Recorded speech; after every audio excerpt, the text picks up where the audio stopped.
آج کل کے ماں باپ بھی اولاد کے ہاتھوں ذلیل ہو رہے ہیں، باپ کو دھکا دیں گے دوست کو قریب کریں گے، بات کرتا ہے تو اتنے سخت لہجے میں کرتا ہے کہ میرا کلیجہ کٹ گیا ہے، اس لیے میں اس سے ناراض ہوں۔ اپنے ماں باپ کے آگے ذلت کے پر بچھا دے تو ہم صبح نکلتے شکار کے لیے، تھوڑا اڑتا اور پھر گرتا، اور ادھر سے آواز آتی محمد، تو میں اپنی ماں کے لیے نماز توڑ دیتا۔ وَقَضَىٰ رَبُّكَ أَلَّا تَعْبُدُوا إِلَّا إِيَّاهُ، کہ اللہ اپنے لیے جو مطالبہ کر رہا ہے، جہاں والدین کا اور اللہ کا مطالبہ اکٹھا آتا ہے تو اللہ اپنا مطالبہ مختصر کر دیتا ہے، مختصر ایک جملہ۔ اب یہاں بھی اللہ والدین کی عظمت بتانا چاہتا ہے تو اپنا مطالبہ وَقَضَىٰ رَبُّكَ أَلَّا تَعْبُدُوا إِلَّا إِيَّاهُ، میرا رب کہتا ہے بندگی صرف اللہ کی ہے۔ اس کے بعد اللہ نے والدین کے حق کو کیا خوبصورت بیان کیا ہے، سب سے زیادہ یہاں خوبصورت کر کے بیان کیا۔ وَبِالْوَالِدَيْنِ إِحْسَانًا، احسان کی بات پہلے ہو چکی ہے کہ والدین کی خدمت کا وہ مقام جس سے آگے کوئی مقام نہ ہو، وہاں تک۔ اس لیے ایک حدیث میں آتا ہے کہ اولاد ماں باپ کی خدمت کا حق ادا ہی نہیں کر سکتی۔ ایک آدمی نے عبداللہ بن عمر سے پوچھا کہ میں نے اپنی ماں کو وہ کندھے پہ بٹھا کے سارا حج کرایا پیدل، تو میں نے اپنی ماں کا حق ادا کر دیا؟ تو انہوں نے فرمایا وَلَا زَفْرَةً وَاحِدَةً، کہ تیری ماں نے تجھے پالتے ہوئے جو تھک تھک کے لمبے سانس، اس کو زفرہ کہتے ہیں، آواز کے ساتھ سانس لینا، کہ ابھی ایک سانس کا حق بھی ادا نہیں ہوا۔ اس کا مطلب یہ نہیں کوئی ایک اور حج کروائے گا تو ایک سانس کا حق ادا ہو جائے گا، یہ کہنے کا مطلب تھا کہ یہ حق ادا ہو نہیں سکتا۔ ایک شخص نے اپنی ماں کو ایران کا صوبہ خراسان، کچھ افغانستان میں کچھ ایران میں، یہاں سے کندھے پر پیدل گیا، ماں کو کندھے پہ بٹھا کر پیدل مکے پہنچا، حج کروا کے عبید اللہ بن عمیر رحمۃ اللہ علیہ سے پوچھنے لگا کہ میں نے ماں کو خراسان سے اٹھایا اور آ کر یہاں میں نے ان کو طواف کروایا، حج کروایا، تو کیا میں نے ماں کا حق ادا کر دیا؟ تو انہوں نے فرمایا وَلَا طَلْقَةً وَاحِدَةً۔ طلقہ کسے کہتے ہیں؟ لہر کو، جو درد کی لہر آتی ہے بچہ پیدا ہوتے ہوئے عورت کے اندر، جو درد، ان لہروں سے بچہ حرکت کرتا ہے، باہر آتا ہے، وہ درد اتنا شدید ہوتا ہے کہ عورتوں کی چیخیں نکلتی ہیں، اور وہ بعض کا 2 گھنٹے وہ دردیں چلتی ہیں، کئیوں کو پورا دن چلتی ہیں، کئیوں کو 2 دن چلتی ہیں، مختلف ہیں حالات کے لحاظ سے۔ تو وہ جو ایک درد آ کے تھوڑا وقفہ آتا ہے، اس درد کو طلقہ عربی میں کہتے ہیں۔ تو وہ انہوں نے فرمایا کہ ابھی اس ایک درد کی لہر کا حق بھی ادا نہیں ہوا۔ تو کیا مطلب ہے کہ وہ دوسرا پیدل کراتا تو ایک لہر کا ہو جاتا؟ یہ ناممکن کے ساتھ جوڑ کر، جس کو تعلیق بالمحال کہتے ہیں، کہ یہ والدین کا حق ادا ہو نہیں سکتا۔ ایک حدیث مجھے یاد آ رہی کہ آپ نے فرمایا کہ والد کے حق ادا کرنے کی ایک ہی شکل ہے کہ اسے غلام دیکھے تو خرید کے آزاد کر دے۔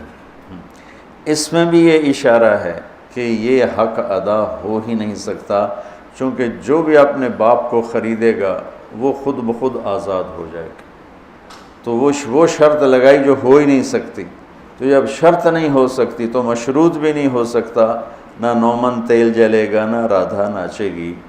تو یہ جب شرط نہیں ہے تو مشروط نہیں، جب وہ اپنے باپ کو آزاد کر ہی نہیں سکتا، خریدے گا تو خود ہی آزاد ہو جائے گا، تو لہٰذا باپ کا ماں کا حق ادا ہو ہی نہیں سکتا۔ لہٰذا جتنا اپنے آپ کو کھپا سکتے ہو کھپا لو۔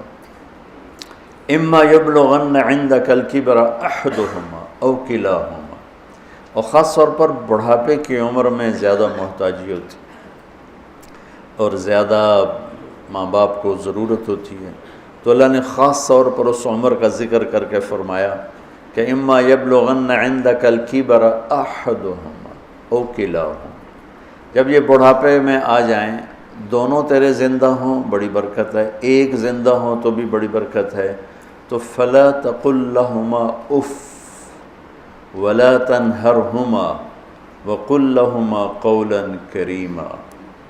کیا خوبصورت نصیحت کہ اپنے ماں باپ کے آگے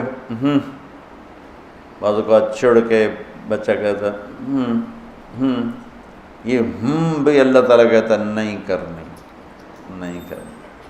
آج کل کے ماں باپ بھی اولاد کے ہاتھوں ذلیل ہو رہے ہیں، دکھی ہو رہے ہیں، خاص طور پر زیادہ پڑھا لکھا طبقہ اور زیادہ ان پڑھ طبقہ دیہاتی، جو درمیان میں ان میں بھی ہے لیکن کم ہے۔ جو زیادہ دنیاوی تعلیم پڑھ گئے ہیں ان کو بھی نہیں پتہ باپ کون ہوتا ہے، ماں کیا ہوتی ہے، اور جو بالکل جاہل ہیں ان کو بھی نہیں پتہ ہوتا، تو ان دونوں جگہ میں تو بہت زیادہ ماں باپ دکھی ہیں۔ اور بیچ میں کچھ ہے، شکر ہے اللہ کا جو نعمت ہے اس کا، ابھی بھی بہت اولادیں ہیں جو ماں باپ کے فرما بردار ہیں۔ اکثریت اس وقت ایسی ہو چکی ہے کہ ادنا صدیقہ و اقصی اباہ، باپ کو دھکا دیں گے دوست کو قریب کریں گے۔ تو اللہ تعالیٰ فرما رہا ہے کہ جب یہ بڑھاپے کا شکار ہوں تو ان کے آگے اف یہ اتنا بھی نہیں کرنا، اور نہ ہی کبھی ان کے ساتھ کوئی سخت بول بولنا ہے بدتمیزی کا، ولا تنہروا وقل لہما قولا کریما، تکلفاً محبت کا بول، نرمی کا بول، آسان لہجے میں ان کے ساتھ بات کرو، کہ کئی بعض اوقات لہجہ بھی، وہ علقمہ کی والدہ کو کیا گلا تھا بیٹے سے کہ میرا بیٹا نافرمان نہیں ہے، یہ اللہ کا بھی فرما بردار ہے اور میرا بھی کوئی ایسا گستاخ نہیں ہے، بس جب بات کرتا ہے تو اتنے سخت لہجے میں کرتا ہے کہ میرا کلیجہ کٹ گیا ہے، اس لیے میں اس سے ناراض ہوں۔ لہجے کی کاٹ آدمی کو مار دیتی ہے۔ وَاخْفِضْ لَهُمَا جَنَاحَ الذُّلِّ مِنَ الرَّحْمَةِ وَقُلْ رَبِّ ارْحَمْهُمَا كَمَا رَبَّيَانِي صَغِيرًا۔ ذل کمزوری، پستی، جناح پر، یہ عربی محاورہ ہے جناح ذل، اور میں پہلے بھی شاید کبھی آپ لوگوں نے مجھ سے سنا ہو، اس آیت کو میں کسی تفسیر سے نہیں سمجھا ہوں۔ اپنے ماں باپ کے آگے ذلت کے پر بچھا دے، ذلت کے یعنی اپنے کمزور پر بچھا دے۔ ہمارے گاؤں کے قریب دریائے راوی بہتا تھا، اب تو بیچارہ کب کا مٹ آ گیا۔ تو دریاؤں کا کنارہ جنگل گھنا، سورج نظر نہیں آتا تھا، اتنا درخت ایسے ملے ہوتے تھے۔ تو ہم بالکل اوائل عمر میں ہم وہاں شکار کھیلنے جاتے تھے، سارے کزن مل کر، تو وہ ہم 7-8 ہم کزن ہو جاتے اور باقی نوکر ہوتے، اور وہاں جنگل میں ایک گاؤں تھا بوپڑیاں، وہاں ایک چاچا سردارہ رہتا تھا، ہمارے تایا جان کا دوست تھا، اس کے 2 کچے کوٹھے ہم جا کے قبضے میں لے لیتے، ایک میں سامان راشن نوکر اور دوسرے میں ہم کزنز بھائی وغیرہ ہم اس میں ہوتے تھے۔ تو ہم صبح نکلتے شکار کے لیے اور عصر کے بعد واپس آتے، تو 50-60 تیتر روزانہ ہی ہم مارتے تھے، بے شمار تیتر ہوتا تھا۔ پھر اس کو کسی کو بھون کر کسی کو پکا کر وہ ایک شغل ہو جاتا تھا، تیتر پکتے پہنتے، تیتر بھوندے پہنتے۔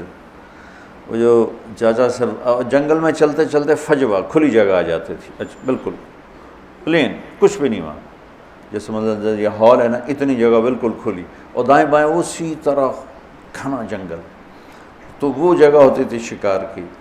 چاچا سردارہ جو تھا مرحوم، وہ تیتری کی آواز نکال لیتا تھا، تو مادہ تے مذکر تھا، مردہ ہی مردہ، مادہ تے نر نے تو جانا ہی جانا ہے۔ تو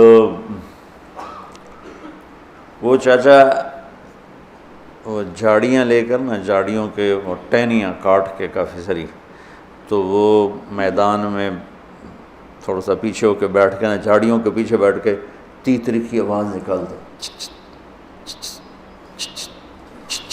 آواز آ رہی؟ اب میں ویسے تو نہیں نکال رہا ہوں لیکن میری یادداشت میں یہی آواز ہے۔ تو اس آواز پر نہ ایسے تیتر مست ہو کے نکلتے تھے، وہ ایسے جگہ بھر جاتی تھی۔ تو وہ ہمارے پاس وہ بندوقیں ہوتی تھیں، کارتوس چھوٹا چھرا ہوتا تھا، تو ہم فائر مارتے تھے، ٹھا ٹھا ٹھا ٹھا ٹھا ٹھا۔ وہ اندھا دھند فائر ہوتا تھا، تو کسی کو جس کی زندگی باقی ہوتی تھی اس کو نہیں لگتا تھا، وہ اڑ جاتا تھا، اور جنہوں نے ہمارے مقدر میں ہونا تھا ان کو لگ جاتی تھی، تو وہ یوں اوپر جا کے نیچے گرتے تھے ایسے۔ کسی کو بہت زور کا لگا تو وہیں گر جاتا، اور کسی کو ایسے سینے میں دل میں ایسا نہیں لگا، دائیں بائیں لگا تو وہ تھوڑا اڑتا اور پھر گرتا، اور گر کے اس کے پر یوں ہو جاتے اور سر اس کا یوں ہو جاتا تھا، ایک طرف ٹانگیں ہو جاتی، ایک طرف اس کا سر ہو جاتا، ایک طرف اس کے بازو ہو جاتے، اس کے پر۔ میں اس آیت کو اس منظر سے سمجھا ہوں، جناح الذل من الرحمہ۔